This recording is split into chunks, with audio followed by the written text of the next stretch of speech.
madaxweyne farmaajo aniga waxaan baranay markuu ahaa ra'iisul wasaaraha Soomaaliya dawladii Sheekh Shariif madaxweynaha ka ahaa aniga markaas regionkan ka shaqeynay Horn of Africa. Cabdisiciid Muuse Koor waxa uu ka soo qabtay Soomaaliya 5 sano ee la soo dhaafay xilalka wasiirka arrimaha dibadda, la taliyaha amniga qaranka ee madaxweynaha iyo agaasimaha guud ee fiila Soomaaliya. xilalka oo dhan waxa uu qabtay muddadii xukunka uu joogay Farmaajo. sidee macna maxaa lagu doortay gaar horta hal waa inuu ogaatayo qofku inuu wadankiisa u shaqeeyo waa asaga sharaf iyo karaamo u tahay. Cabdisiciid iyo kooxda TPLF markaas dawladda Itoobiya ciidankeeda Soomaaliya joogeen Baydhabo joogeen Xamar ay soo galeen qorshahaas ee qaranka laga shaqeynayay waxa xiriir markaa idin ma dhexmarin kooxda TPLF Itoobiya markaa talada haysatay macnaha xiriir cadde maalmihiisii shaqo xogta amni ee xafiiska la taliyaha amniga qaranka bilow ilaa dhammaad laakiin lacagtan la xafiiska la siinayo oo international community ka ama beesha caalamka imaanaysa dawlad kamid ah bixisa ku reer galbeedka sax la siiyo sida aad sheegtay xafiisyada shaqaalaha la siiyo mushaarka shaqaalahaas la taliyaha amniga qaranka kamid ah laakiin su'aasha xafiisyo amni dawlado kale ay dhaqaale ku bixiyaan oo amni Soomaaliya haddana ay ka shaqeeyaan sawir noocay bixinaysaa December 2017 weeraro ayay dawladda Soomaaliya ku qaaday guriyaha senator Cabdi Qaydiid iyo Cabdiraxmaan Cabdishakuur habeenka oo dhacdadaas dhacayso Cabdiraxmaan Cabdishakuur laakiin ciidan Soomaaliyeed baa weeraray senator Soomaaliyeed gurigiis waxaanad le maxay ahayd ujeedada laga lahaa ku saabsan in la rabay dadka in la kiciyo dad gooniya in la kiciyo dad gooniya la kiciyo maxaa la jeedaa dadka ay isku qabiilka yihiin su'aalo badan oo ku saabsan dhacdooyinkan ayaan jawaab u raadin doonaa kiiska ku saabsan ciidanka Imaaraadka Carabta bareen ee Muqdisho saldhigoo lahaa wixii ka dambeeyay falkaas uu dhacay waxa la go'aamiyay sidaan igu maqaala amaan ogaanay in la burburiyo waxaana macluumaadkan helay ay sheegayaan Cabdisiciid oo la taliyaha amniga qaranka ee madaxweynaha inuu lahaa soo jeedinta ah in dhammaan hawlgalkaas la soo afjaro ciidamada kala duwan lagu daro qorshayaashii amniga qaranka ee 2017 ilaa 2021 dawladda federaalku miyay ku guul dareysatay hirgelintiisa horta macnaha guul darro wax u taqaano ma aqaan laakiin annaga dibaabulka ama qoridda ciidan Soomaaliyeed iyo weydiimaha xoogan ee dul hoganaya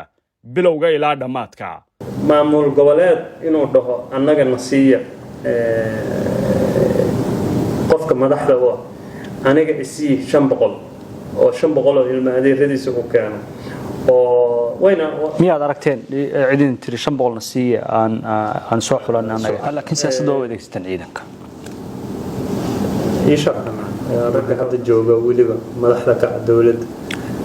baasaas ku qaylinaya laakiin sax ma hadda laakiin hayaan marka hadda ha ka jawaabaan su'aalahaas dawladaha shisheeye miyay ka xun yihiin mise dhib ayayba ku hayaan dibudhiska ciidamada xoogga dalka iyo qorshaha amni qaran aniga waxaan ogaa mashruuc dawladeed campaign la bixiyay lacag lagu bixiyay in si toos ah loo weeraro marka hadalkaas dhahayo waana soo qaadan kartaa hadalka ciidanka gorgor iyo haramcad weliba specifically shalay iyo maanta ciidanka xoogga ee dalka waxaan ugu nimid ciidan la leeyahay reer hebel waaye qaybtaas hebel waaye guutadaas reer hebel waaye guutadaas saas waaye waxaan ka soo tagnay ciidan ku kalsoon inay ciidan Soomaaliyeed yihiin laakiin idinkoo intaas oo ciidana sidaad sheegtay saa u dhisay haddana waa ku guul dareysateen inaad kooxaha nabadda diidan ee al-shabaab inaad haltaa kilomitrar xataa inaad ka xoreysaan Soomaa dhinacaas ma ku muuqato ma sax ma taas kiiska Eritrea ciidan Soomaaliyeed oo 5,000 ah ayaa la geeyay Eritrea xafiisyada la aaminsan inay ka shaqeeyeen xafiiska amniga qaranku uu ahaa qariya maxay tahay maxaa kalifay aniga kama warhayo xiriirada wadamada saaxiibka la ah Soomaaliya iyo isdiidooyinka danaha darafyada dalka siyaasadiisa dibadda ma dalal kooban ayaa loo qandaraasay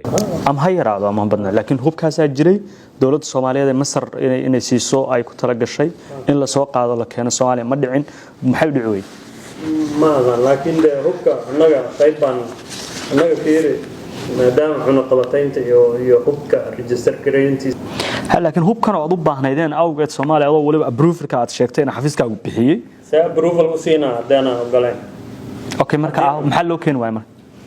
qaraxii ismidaamin ee lala maaganaa ra'iisul wasaarihii qaranka Rooble ee ka dhacay Gaalkacyo muxuu ka ogaa Cabdi Saciid أنا وحنا الله كان عساده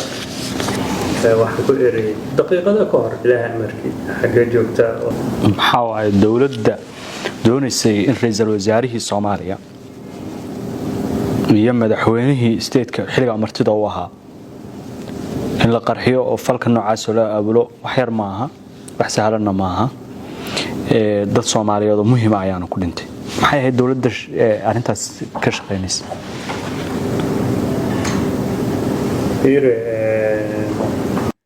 xasarada biyaha wabiga Niilka xogaha aan loogeen iyo doorka xukuumadii Farmaajo biyaha Niil Soomaaliya waxay u daba ordo ma jiraan wax heshiis caalami ah ka jira inaynan laba dal oo Afrika ku wada jira oo midna darisna leeyahay midna cilaaqaad leh oo ururka jaamacadda carabta ka tirsanay in dhexdhexaad ka noqoteen ayaa aaminsan iyadoo wali ku eedanayna dhexdhexaad ahayn waa dawladda Itoobiya aad dankeeda jirteen la saaxiibkii si gaxib gaar ah ahaydeen ma istaa saaxiibtinimo xadiida xagee ka yimid khilaafkii Rooble iyo Cabdi Saciid maxaa saddex maray arintaas marka mar walba oo aan shirno markaan dhaho marka farmaajo kugu dhahmiya farmaajo kugu dhahmiya farmaajo qaadayga lama hadlin wasiir taas waa dood kale laakiin waxaan ka hadlayaa arinta dhuxusha ku saabsan sida hadda adigu aad ugu eedeynaysa wasaaraha inuu isagu share ka aha ama qayb ka aha ayaa lagu eedeynaya niman ganacsato waliba isku deegaan ka soo jeedaan inay baalka markab kala haayeen lacag 700 kun ka adigana aad saami ka ahay adiga laftiga waxaad ku eedeynaysaa inuu markab dhuxuleed oo qayb ka aha ama qaad qayb ka aha maxay kaga duwan tahay la ogyahay oo cadeymahooda anaga ma hayna laakiin ma cadaan haynta waa la ogyahay okay tan hadii la qoraysa u dhacday in lacag la kala qaatanayso wax dhici kara ma markabka lacag kala qaatay fiiri waa dhici kara wax kasta waa dhici kara kiiska dhuxusha iyo dhacdooyinka aan hore loo ogeyn ee qarsoona waraysiga ayaa faydi doona wasiir doodadaas marka la qiimeeyo iyo warka wasaaraha marka la qiimeeyo waxa u muuqanaysaa Soomaaliya nin isdifaacaya oo eedii iska difaacayo oo rabo inuu shaatigiisa dhaqdo ma eedda maxay tahay eedda ii sheeg eedda laakiin dhuxulle inaad ahayd oo dawladda Soomaaliyeed warqad aad ku fasaxday eragaas waxaan doodaa amsnaantii dheereed ee Cabdi Saciid maxaa sabab u ahaa Ingiriiska waxay ku mahmaahaan halal legdamin doofaar sababtoo adeeqadu jecel yaa ka dambeeyay maxay tahay ujeedadii laga lahaa weerarkii Gaalkacyo ee lagu qaaday madalu ku sugnaa Cabdi Saciid Muuse weerarkaas jariimo weyn buu ahaa oo runtii waraysigan oo dheer wuxuu ka koobnaan doonaa qaybo kala duwan oo aan ku weydiin doono Cabdi Saciid Muuse arrimo muhiim ah oo ku saabsan Soomaaliya lana xiriiray 5 sano shaqooyinkii uu soo qabtay ama dhacdooyinkii ka dhacay dalka oo quseeya amniga qaranka siyaasadda gudaha iyo dibadda iyo marxaladaha amni ee hadda taagan oo waraysiga aan ku soo gabagabayn doono wuxuuna ka koobnaan doonaa qaybo kala duwan ma ogtahay application-ka Baysi inuu kuu fududeynayo inaad lacag u diri karto ehelkaaga adigoo isticmaalaya telefoonkaaga gacanta Baysi waxa isticmaali kara dadka ku nool Yurub iyo Ameerika haddaba kala soo deg App Store-ka ama Play Store